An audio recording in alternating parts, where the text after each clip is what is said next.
वालेकुम बच्चों, आप सब खैरियत से हैं? जी हाँ, मैं भी खैरियत से हूँ। आप लोगों ने अपना होमवर्क मुकम्मल किया? जी, हमें इल्लत, हुरूफ़ इल्लत और मालूल अलग अलग करके लिखने थे। आज हमारे पास इस सबक का दूसरा हिस्सा शुरू होने जा रहा है, जो कि हम पढ़ा रहे थे दांत और बाल में। पहले हिस्से में जो हमने आखिरी जुमला पढ़ा था वो ये था, फितरत ऐसे अज़ा को सही हालत में नहीं रखती जिनको आप इस्तेमाल नहीं करते। उससे आगे हम शुरू कर रहे हैं।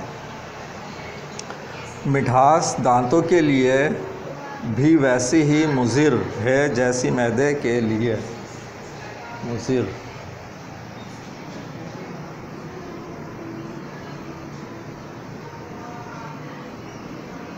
नुकसानदेह।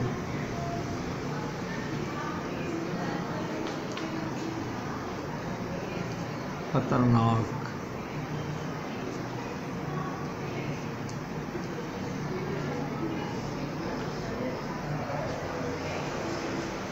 खुसूसन अगर मिठास खाकर दांत साफ़ ना किए जाएं तो उनमें एक तेज़ाबी मादा पैदा हो जाता है जो दांतों के रोगन के लिए सख्त मुज़िर है।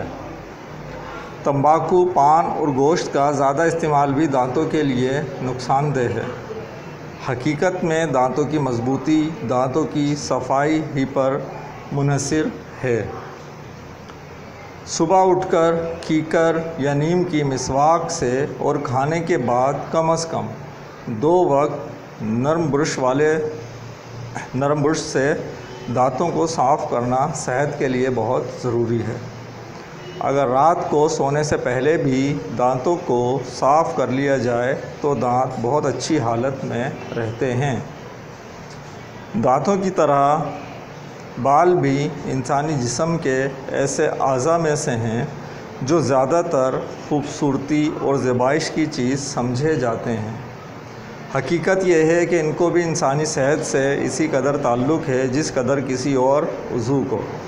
तो ये क्या बात है इसमें?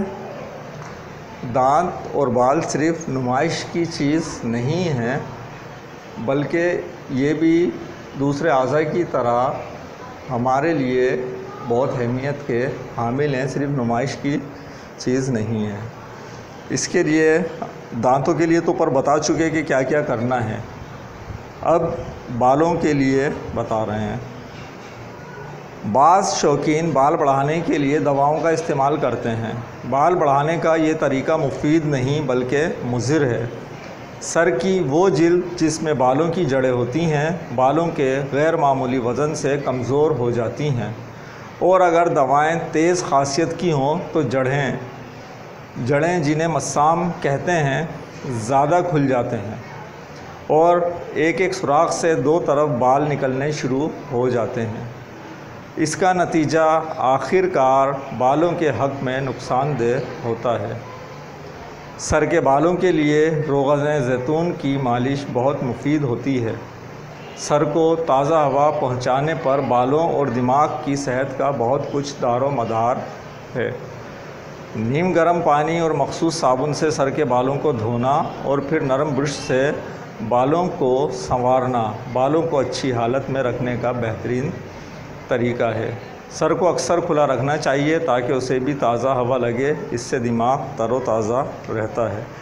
तो बालों का ताल्लुक़ किस तरीके से है कि आपका जिस्म है उसमें मसामात, ये सर के जो बाल हैं उसके मसामात हैं, अगर वो बंद होते हैं तो आपके दिमाग तक तरोताज़ा हवा भी नहीं पहुंच पाती, जिसका नतीजा आपके जो ज़हानत है, आपके जो सोचने समझने की सलाहियत है, आपका जो फ्रेश रहने का ताल्लुक़ है, आपके जो सेंसर काम करते हैं और दिमाग से पूरे जिस्म को जो इस सेंसर के ज़रिए पैगामात जाते हैं, उसके अंदर आपको क्या होता है, फिर रुकावट आना और मुख्तलिफ़ किस्म के मसाइल आना शुरू हो जाते हैं। इस सबक को आज हम यहीं तक रखेंगे। इंशाअल्लाह अगले लेक्चर में सबक को हम पूरा करेंगे। आज के लिए कुछ क्लास वर्क।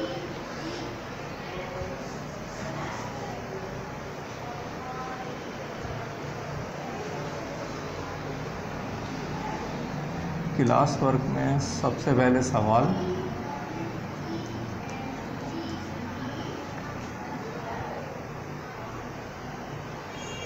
सवाल क्या है आपका?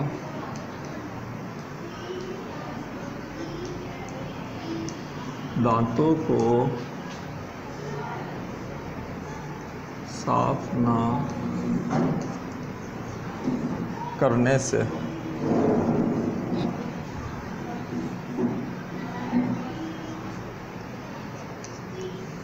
कौन कौन सी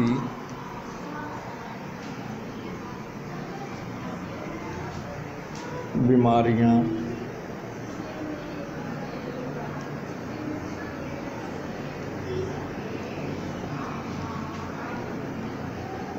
पैदा हो जाती हैं?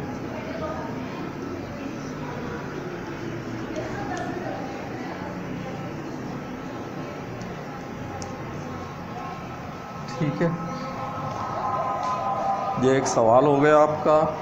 इसके अलावा आपके पास ये देखिए, सवाल कर लिया? ठीक, शाबाश। सफ़ा नंबर 48 ये रहा, इस पर कुछ काम दिया गया है। काम मैं बता देता हूँ और एक मिसाल भी करा देता हूँ आपको। इस सबक में कितने पैराग्राफ हैं, हर पैराग्राफ के सामने नंबर लगाइए। दूसरी बात जो है, पहले पैराग्राफ के अलावा हर पैराग्राफ से एक ऐसी हिदायत अख़ज़ की जा सकती है जिस पर अमल करना और सफाई के लिए सेहत और सफाई के लिए मुफीद हो। नीचे दी हुई जदूल में हर पैराग्राफ के नंबर के सामने वो हिदायत अपने अल्फाज में लिखी है। तो आप देखें इसे कॉपी में किस तरीके से करेंगे।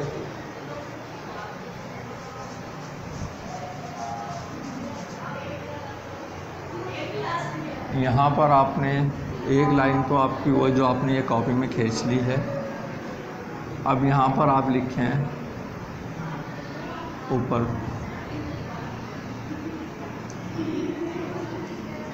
पैराग्राफ नंबर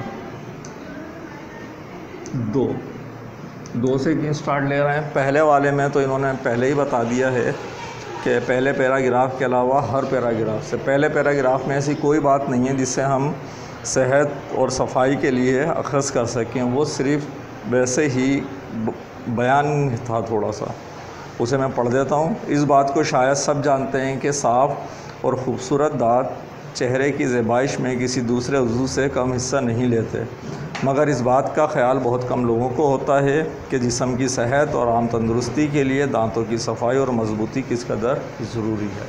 तो यहाँ से तो हमारे पास कोई ऐसी बात अभी नहीं निकली कि हम सेहत के लिए लिख सकें। अब ये जो दूसरा पैराग्राफ है इसको मैं पढ़ता हूँ क्योंकि मिसाल में मैं आपको यही दे रहा हूँ, बाकी में फिर आप नीचे लिखेंगे।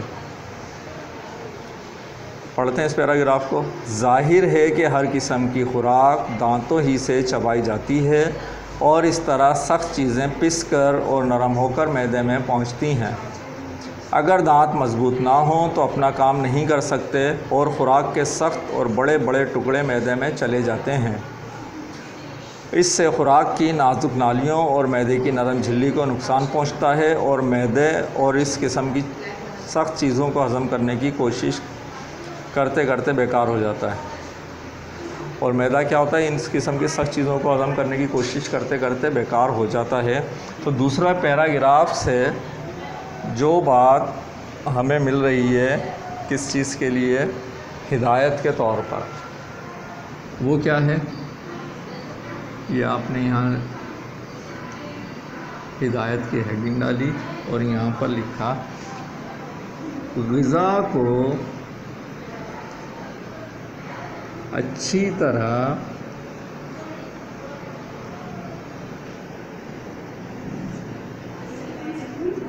चबाकर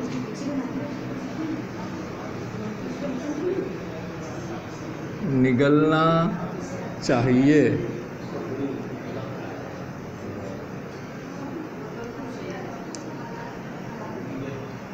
ठीक है, तो ये दूसरे पैराग्राफ के लिए हो गई। इसमें मैं आपको वैसे बता दूं 12 पैराग्राफ हैं, जिसमें से पहले से हमारे पास कोई बात नहीं निकली, दूसरे की मैंने आपको लिखवा दी।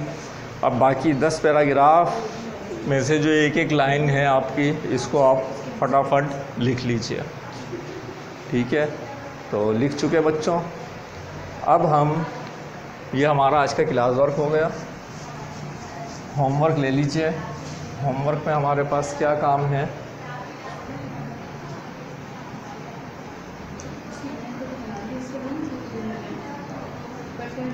होमवर्क में है सफ़ा नंबर 50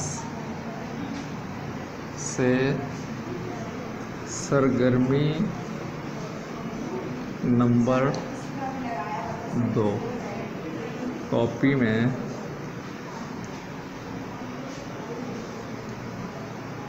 करनी है।